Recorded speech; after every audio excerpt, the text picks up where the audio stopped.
क्या हुआ जब एक लड़की रात 3 बजे चुपचाप बांके बिहारी मंदिर के अंदर घुस गई और फिर बांके बिहारी जी ने जो चमत्कार दिखाया उसे देखकर आपके भी रोंगटे खड़े हो जाएंगे।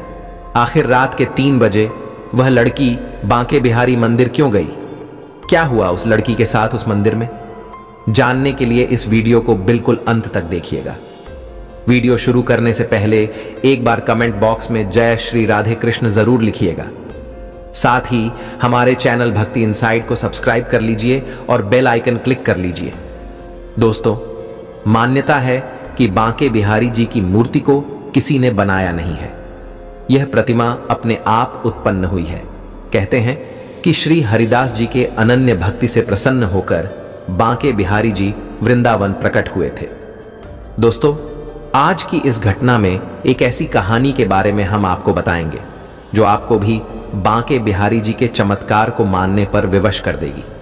इस घटना की शुरुआत होती है भारत की राजधानी दिल्ली शहर से, जहां रवि और अर्चना नाम के 2 पति पत्नी अपनी 9 साल की बच्ची अनन्या के साथ रहा करते थे। हाल ही में सभी लोग मथुरा वृंदावन बहुत ज्यादा जा रहे हैं। मथुरा वृंदावन जाने के पीछे उनका उद्देश्य भगवान के दर्शन करना नहीं बल्कि वीडियो बनाना व मनोरंजन करना हो गया है। और इसी इरादे से रवि और अर्चना भी अपनी 9 साल की बच्ची को लेकर मथुरा वृंदावन घूमने के लिए गए। लेकिन उन्हें इस बात का अंदाजा भी नहीं था कि उनकी यह सोच उनकी 9 साल की बच्ची के ऊपर बहुत भारी पड़ने वाली है। जब वे मथुरा पहुंचे तो उन्होंने भगवान श्री कृष्ण के जन्म स्थान के बहुत ही अच्छे से दर्शन किए।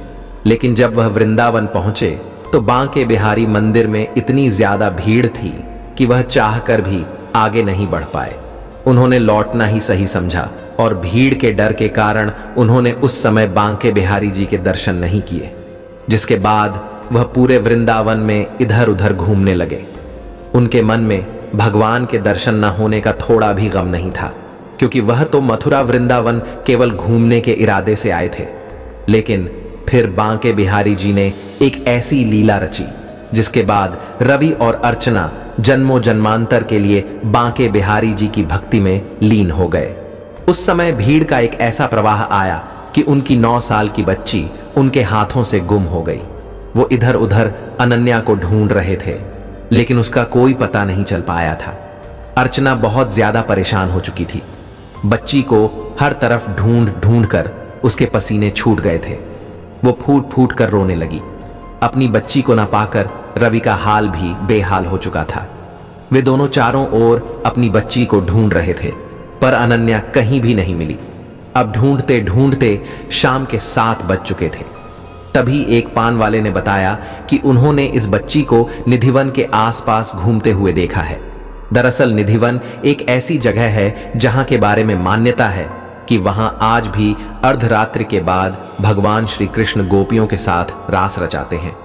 इसीलिए शाम की आरती के बाद निधिवन को बंद कर दिया जाता है। उसके बाद वहां कोई नहीं रहता।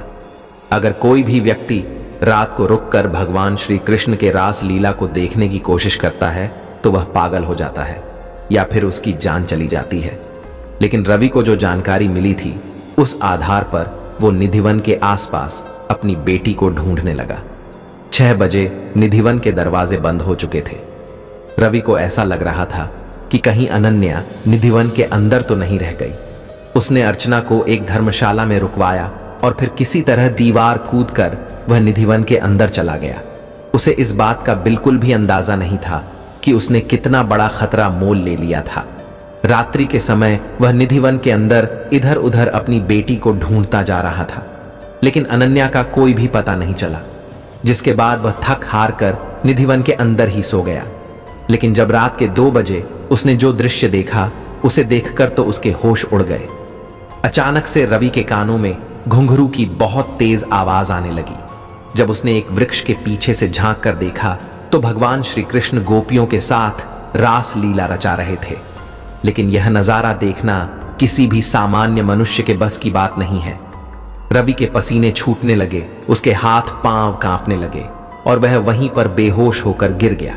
जब अगले दिन उसे होश आया तो वह सोचने समझने की क्षमता खो चुका था। थोड़ी देर बाद उसकी याददाश्त पुनः वापस लौटी तो वह जोर जोर से अपनी बेटी और अपनी पत्नी का नाम लेने लगा। तो वह कुछ लोगों का सहारा लेकर उसी धर्मशाला में पहुंचा जहां पर उसने अपनी पत्नी को ठहराया था। वहां का नजारा काफी चौंकाने वाला था, क्योंकि वहां तो उसकी पत्नी अर्चना अपनी बेटी अनन्या के साथ खेल रही थी।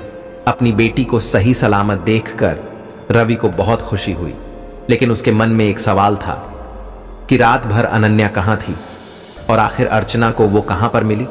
जिसके बाद अर्चना ने सब कुछ सच बताते हुए कहा कि मैं भी रात भर अनन्या को ढूंढ रही थी।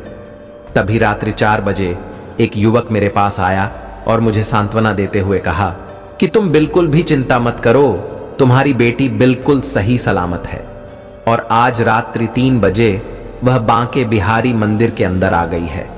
लेकिन तुम्हें सुबह तक इंतजार करना होगा। जैसे ही मंदिर के कपाट खुलेंगे वैसे ही तुम्हें तुम्हारी बेटी सही सलामत बिल्कुल सुरक्षित मिल जाएगी। अर्चना बताती है कि मुझे बिल्कुल भी अंदाजा नहीं था कि वह व्यक्ति कौन था, लेकिन उसके कहे अनुसार मैं सुबह ही बांके बिहारी मंदिर के दरवाजे पर पहुंच गई। उस समय प्रातःकाल के दर्शन करने हेतु भक्तों की भारी भीड़ जमी हुई थी। तकरीबन 2.5 घंटे के पश्चात भगवान ने मुझे दर्शन दिए और वहीं पर मेरी बेटी ने मेरा हाथ पकड़ लिया। इस पूरी घटना को देखने और जानने के पश्चात रवि और अर्चना को अपनी गलती का एहसास हो गया। वह समझ चुके थे कि इंसान बहुत ज्यादा मतलबी हो चुका है। वह भगवान के मंदिर के अंदर भी तभी जाता है जब उस मंदिर के अंदर उसका कोई स्वार्थ छुपा हो, और आज किसी भी तरह बांके बिहारी जी ने अर्चना को अपने मंदिर के अंदर बुला ही लिया था। इस चमत्कारिक घटना के बाद रवि अपनी पत्नी और बेटी के साथ बांके बिहारी जी के मंदिर गए और बांके बिहार जी के बहुत ही अच्छे से दर्शन कर उनका आशीर्वाद लिया और उनको धन्यवाद दिया। दोस्तों, आप इस चमत्कारी घटना के बारे में क्या कहेंगे, हमें कमेंट बॉक्स में जरूर बताइएगा। अगर आपको यह वीडियो पसंद आया तो वीडियो को लाइक करें, कमेंट करें और इस वीडियो को ज्यादा से ज्यादा शेयर करें। जय श्री राधे कृष्ण।